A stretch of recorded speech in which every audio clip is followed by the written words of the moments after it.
રાધનપુરમાં 4 કરોડના ખર્ચે આહિર સમાજના ભવ્ય શૈક્ષણિક સંકુલનું લોકાર્પણ।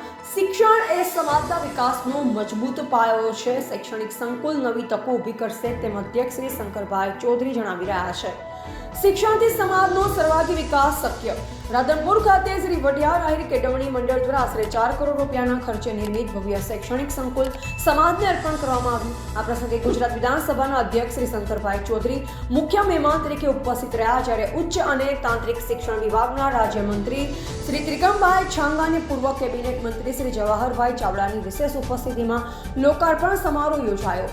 શ્રી વઢિયાર ચોરાડ અને વાગડ આહિર સમાજ દ્વારા શિક્ષણના વ્યાપને વિસ્તૃત કરવાના ઉદ્દેશ રાખી રાધનપુર મુકામે આ શૈક્ષણિક સંકુલનું નિર્માણ સમાજના દાતાશ્રીઓના સહયોગથી કરવામાં આવ્યું છે। આ સંકુલ સમાજના વિદ્યાર્થીઓ માટે ગુણવત્તાસભર શિક્ષણના નવા દ્વાર ખુલશે। આ પ્રસંગે પૂર્વ કેબિનેટ મંત્રી શ્રી જવાહરભાઈ ચાવડા 51 લાખ રૂપિયાનું દાન આપ્યું અને સમાજને શિક્ષણને સર્વોપરી સ્થાન આપવા અપીલ કરી।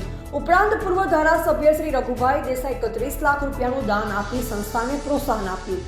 ગુજરાત વિધાનસભાના અધ્યક્ષ શ્રી શંકરભાઈ ચૌધરીએ પોતાના સંબોધનમાં જણાવ્યું કે શિક્ષણ એ સમાજના વિકાસનો પાયો છે અને આ સંકુલ દ્વારા અનેક વિદ્યાર્થીઓને ઉચ્ચ શિક્ષણ મેળવવાની નવી તકો પ્રાપ્ત થશે।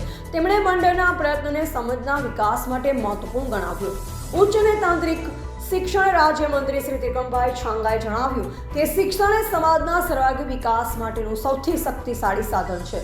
આ સંકુલના નિર્માણથી વિદ્યાર્થીઓને નવી દિશા અને આગળ વધવાની પ્રેરણા મળશે, જે સમાજને પ્રગતિના માર્ગે દોરી જશે।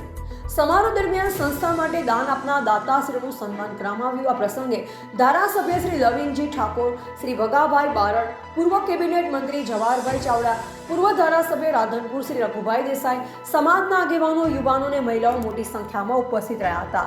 રિપોર્ટર ભીખાભાઈ સિપાઈ।